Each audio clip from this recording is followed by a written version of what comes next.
Hello everyone, खमागणी and welcome to the world of stories. आ गया फिर से मैं आप लोगों के सामने एक और नया रियल सुपर नेचुरल एक्सपीरियंस लेकर। आईआईटी जेईई एक बहुत ही डिफिकल्ट एग्जाम जिसको क्रैक करने के लिए घंटों मेहनत करनी पड़ती है, हर दिन सेल्फ स्टडी करनी पड़ती है, बहुत लंबे लंबे आवर्स तक। लेकिन क्या हो कि बिना मेहनत के ही आपका आईआईटी में सिलेक्शन हो जाए। जी हाँ, हमारी आज की स्टोरी में कुछ ऐसा ही हुआ और ये डेडिकेटेड हमारे सभी जेईई एस्पिरेंट्स को।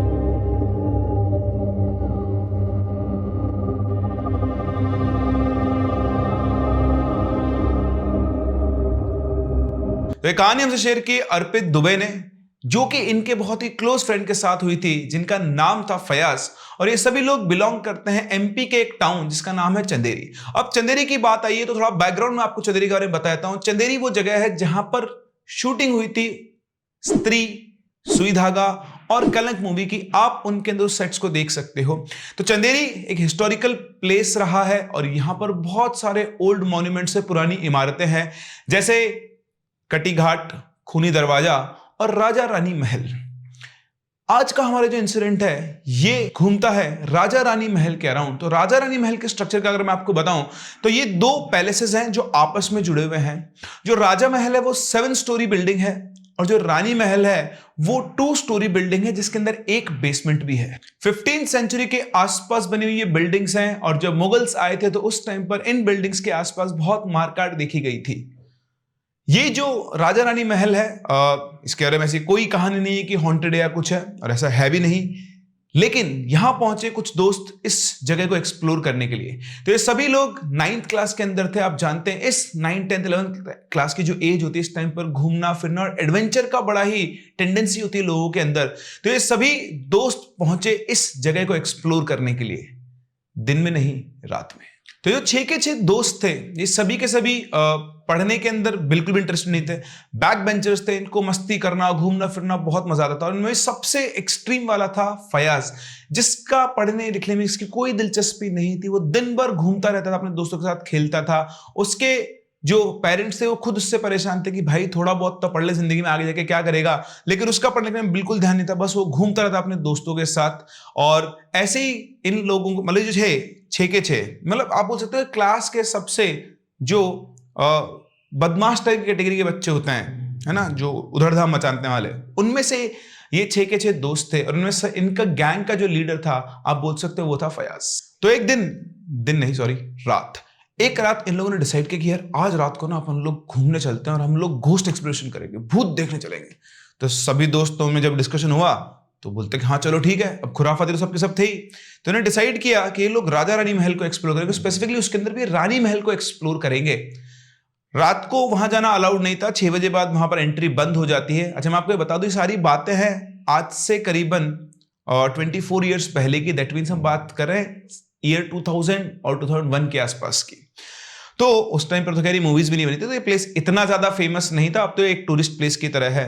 तो इन लोगों ने डिसाइड किया रात के टाइम पर, है ना, ये करीबन रात को 10 साढ़े 10 बजे के आसपास अपने घरों से निकलकर, जब सब लोग सो गए थे, उस टाइम तो विलेज एरिया था, जल्दी सो जाते लोग, तो लोग निकले। उन्होंने डिसाइड किया कि मेन गेट से तो हम एंटर नहीं कर पाएंगे, तो उनको एक रास्ता पता था बैक गेट वाला, जिससे दीवार कूद कर ये अंदर जा सकते थे। तो 6 के 6 दोस्त रात को करीबन 10:30 पौने 11 के आसपास उस जगह पर पहुंचे। वहां पहले सबके सब एक साथ पहुंचे तो लाइट नहीं थी, बिल्कुल टाइम पर एसेट्स कोई फ्लैश लाइट्स वगैरह भी नहीं होती थी, बस जो चांद की रोशनी आ रही थी वही रोशनी वहां पर थी। अंदर पहुंचकर इन 6 के 6 दोस्तों ने डिसाइड किया, इन्होंने एक दूसरे को चैलेंज किया कि चलो हम लोग यहां पर आ गए, अब देखते हैं हम में से कौन कौन डरपोक है और कौन निडर। लेकिन शायद यही उनकी सबसे बड़ी गलती थी। इसके बाद जो इनके साथ हुआ ये जिंदगी भर उस इंसिडेंट को आज तक नहीं भूल पाए। तो 6 के 6 दोस्त अलग अलग डायरेक्शन में निकल गए। कोई लेफ्ट साइड गया, कोई राइट साइड गया, कोई सेकंड जो फर्स्ट फ्लोर थी उस पे गया, कोई सेकंड फ्लोर पे गया। और फयाज जो था वो ग्राउंड फ्लोर पे घूमते घूमते पहुंचा बेसमेंट की तरफ। इन लोगों ने टाइम डिसाइड किया था कि करीबन 15 मिनट के बाद अपने आप ही सभी लोग वापस इसी जगह पर आकर इकट्ठा हो जाएंगे।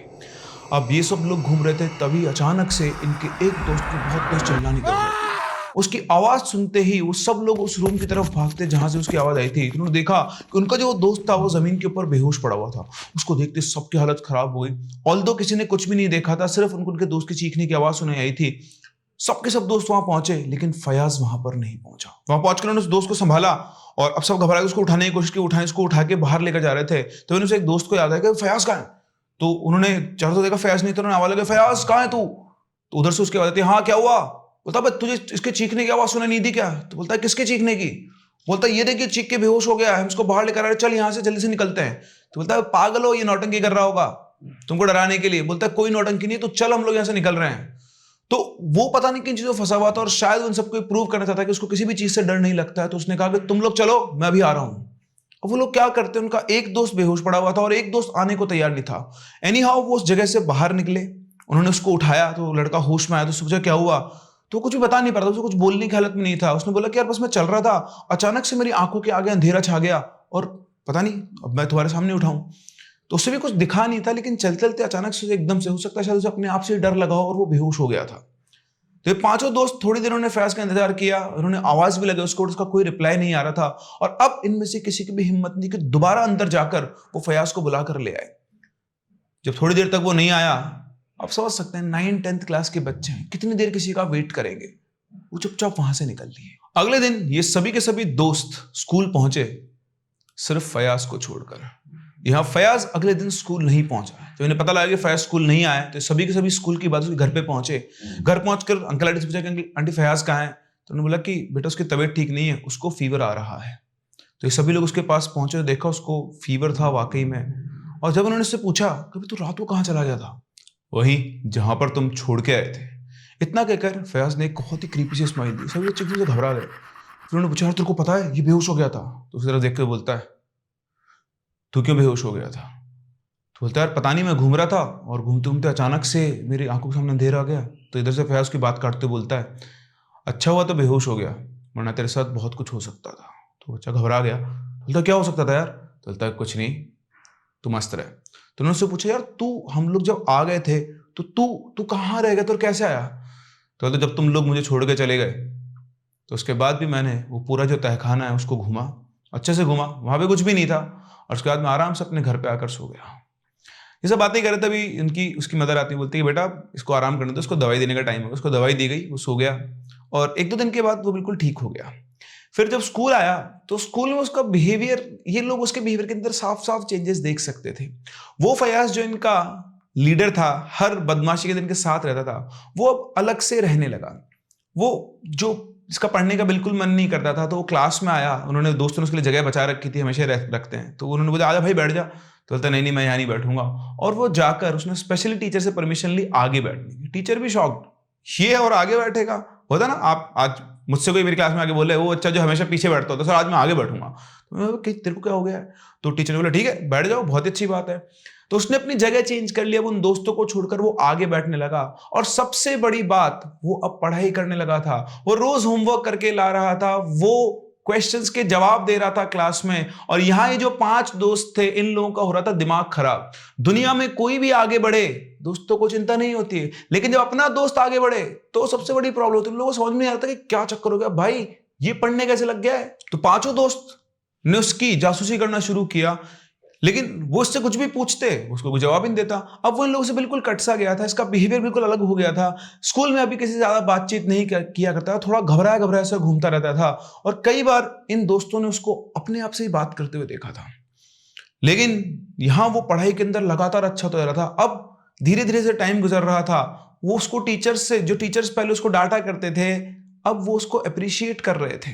उनके लिए तो बहुत अच्छा था, फैमिली के लिए बहुत अच्छा था कि बच्चा पढ़ने लग गया है, लेकिन जिनके लिए अच्छा नहीं था वो थे दोस्त। तो इन्होंने एक दिन डिसाइड किया कि यार कुछ तो चक्कर है, पता करना पड़ेगा। तो इस तरह से इन्होंने 5 दोस्तों ने इसके ऊपर नजर रखना शुरू किया। स्कूल के अंदर, स्कूल से बाहर, घर के अंदर, घर से बाहर, ये इसकी जासूसी किया करते थे। एक रात की बात है, करीबन रात के 9 बज रहे थे। ऐसे ही ये सारे दोस्त घूम रहे थे, फयाज इनके साथ नहीं आया था। तभी अचानक से इनमें से एक दोस्त की नजर फयाज के ऊपर पड़ी। उसके सामने से दूर से गली से गुजर रहा था, उसे देखते वो देख फयाज आ रहा है। तो चुपचाप दबे पाओ फयाज के पीछे पीछे लगे, इतनी रात को ये कहाँ जा रहा है। और पीछा करते करते जब ये पहुंचे तो इन सबका दिमाग खराब हो गया। फयाज राजा रानी महल की दीवार कूद के उसके अंदर जा रहा था, वो भी रात को 9 बजे के आसपास। उन्होंने फराज को जाते हुए देख लिया, इन 5 में से किसी की भी हिम्मत नहीं थी कि उसके पीछे पीछे वहां चले जाए, क्योंकि जो पिछली बार इंसिडेंट हुआ था वो सब लोग भूले नहीं थे। ये सब देखकर इन सभी लोगों ने फराज से थोड़ा डिस्टेंस बनाना ही ठीक समझा, क्योंकि उन्हें समझ में नहीं आ रहा था कि क्या चल रहा है। और ये बात इनमें से किसी ने इसके घर वालों को भी नहीं बताई। तो इस तरह से जिंदगी चलती रही। धीरे धीरे ये सब दोस्त, ये 5 दोस्त अलग रहे। फयाज से थोड़ा दूर ही रहते थे, कभी कभी मिलते तो हाय हेलो कर लेते, और वो भी अब इन लोगों के अंदर इंटरेस्टेड नहीं था। उसका दिमाग अब पढ़ाई में ज्यादा चलने लग गया था। 10th क्लास पास हुई तो फयाज ने इच्छा जताई अपने घर वालों के सामने कि वो कोटा जाना चाहता है आईआईटी की पढ़ाई करने के लिए। घर वाले और आसपास वाले जब पता लगा कि, घर वालों को पहले तो शौक हुआ कि क्या तू जाना चाहता है, बट 10th क्लास में उसने बहुत ही अच्छे परसेंटेज लाई थी और घर वाले बहुत खुश थे कि वो हमेशा चाहते थे कि वो पढ़ाई करे। तो जैसे उसने बोला, सभी लोगों ने डिसाइड किया कि ठीक है भैया ये कोटा जाएगा और जेई की तैयारी करेगा। इधर जब मोहल्ले वालों को पता लगा, आसपास वालों कि भैया फयाज जो है ना जेई की तैयारी करने कोटा जा रहा है, तो सारे मोहल्ले वाले शौक में थे कि ये इंसान, वो लड़का जो कभी किताब उठा के नहीं देखता था, वो आईआईटी की तैयारी करने जा रहा है। तो ठीक है भाई, तो वो आया यहाँ पर, पढ़ाई करना उसने शुरू किया और 2 साल तक उसने बढ़िया से यहाँ पर मेहनत की। और मेहनत करने के बाद उसने जेई के अंदर 1558 रैंक ऑब्टेन की, जो कि बहुत अच्छी रैंक है एज पर जो उसका हिस्ट्री रहा था उसके हिसाब से। अच्छा, ये जो अर्पित था ये फिर भी उसके कांटेक्ट में था, इसके कांटेक्ट में रहता ही था और ये सारी जो जानकारी थी वो रखता था। तो इससे बातचीत भी करता था, बहुत ज्यादा नहीं लेकिन कभी कभी उससे बात किया करता था। तो ये उसके कांटेक्ट में था। इसने देखा कि उसने आईआईटी में सिलेक्ट हो गया, अपने सारे दोस्तों को बताया, सभी के सभी शौक थे कि यार हमने कभी सोचा ही नहीं था। खैर सभी खुश थे कि चलो अब तो दोस्त आईआईटी में पहुंच गया। उसके बाद वो कॉलेज पहुंचा, है ना, आईआईटी खड़गपुर उसको मिला, वहां पर उसने बड़े से पढ़ाई की, मतलब जिंदगी उसकी बहुत सही चल रही थी। कभी किसी को कुछ भी इसके अंदर ऐसा कोई एबनॉर्मल फील नहीं हुआ, एक्सेप्ट दिस कि वो पहले नहीं पढ़ता था और वो पढ़ने लग गया है। बस सभी दोस्तों को एक ही बात खटकती थी कि उस दिन रात को वहां पर क्यों गया था। खैर जिंदगी मस्त स्मूथ चलती रही। 4 साल कॉलेज में गुजरे। कॉलेज में गुजरने के बाद भी उसको करीबन 28 लाख के पैकेज के ऊपर एक बहुत बढ़िया जॉब मिली एक मल्टीनेशनल कंपनी के अंदर। जॉब उसने की, उसके लिए वो शिफ्ट हुआ दूसरे शहर में, बेंगलुरु के अंदर वो शिफ्ट हुआ था। और अब धीरे धीरे जब सब कुछ सेट हो गया लाइफ के अंदर, तो घर वालों ने सोचा कि चलो इसकी शादी करते हैं। तो उन्होंने उससे बात की कि भाई अब तुम्हारी शादी का समय हो गया है तो तुम्हारी शादी करते हैं। तो उसने बोला कि ठीक है, आप लोग लड़की ढूंढ लो, मैं शादी कर लूंगा। तो जिस दिन से डिसीजन हुआ उस दिन से फयाज के अंदर बहुत एक्सट्रीम चेंजेस दिखना शुरू हुए। रात के टाइम पर सभी लोग सो रहे थे, तभी अचानक से घर में एक लड़की की बहुत तेज रोने की आवाज आती है। उसकी आवाज सुनकर सारे घर वाले उठकर आते हैं और जब वो सोर्स तक पहुंचते तो देखते हैं कि फयाज अपने बेड पर बैठा बैठा रो रहा है और वो भी एक लड़की की आवाज में। कान खोलकर सुन लो तुम सबके सब, इसकी शादी की बात अब दोबारा मत करना।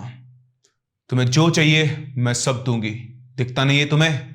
इसने अपनी जिंदगी में जो भी कुछ चाहा वो सब इसके पास आ गया है। बस एक चीज साफ साफ बोल रही हूं, इसकी शादी की बात या फिर इसकी शादी करने की कोशिश मत करना, कि अगर तुमने इसकी कहीं पे शादी कर दी तो जो लड़की आएगी उसकी मैं जान ले लूंगी और उस दिन से तुम लोगों की जिंदगी को मैं नर्क बना दूंगी।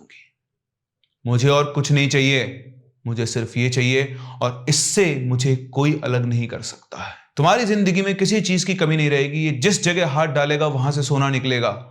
लेकिन ये ध्यान रखना, आज के बाद दोबारा अगर कभी तुमने इसकी शादी की बात की तो मुझसे बुरा कोई नहीं होगा। इतना कह के वो एकदम से बेहोश हो गया। अब यहाँ इनके फैमिली वालों को समझ में नहीं कि ये सब क्या चल रहा है। तो इन्होंने अपने एक जानकार मौलवी जी थे उनको बुलाया, वो वहां पर आए, उन्होंने बताया कि ऐसे ऐसे कुछ हुआ है। फिर वो जो मौलवी जी थे उन्होंने अपना पूरा जो भी उन्होंने ध्यान वगैरह लगाया, सब कुछ बात की, चीज की, और उसके बाद उन्होंने बताया कि इस लड़के के साथ पिछले 14 साल से एक लड़की की रूह चिपकी हुई है और अब उस लड़की की रूह को इससे दूर करना बिल्कुल भी पॉसिबल नहीं है। अब तो ये इसके साथ ही रहेगी, तो आप भूल जाइए किसकी शादी होगी। जो वो कह रही है वही बिल्कुल सच है और मैं इसके अंदर कुछ भी नहीं कर सकता। इतना कहकर मौलवी जान लगे और जाते एक और बात बोल गए कि अगर आपने शादी करने की कोशिश की ना तो सबसे पहले इसकी जिंदगी को खतरा है, तो जो जैसा है उसे वैसा ही चलने दीजिए, शायद यही इसकी किस्मत है और ये सब कुछ ऐसे ही चलेगा।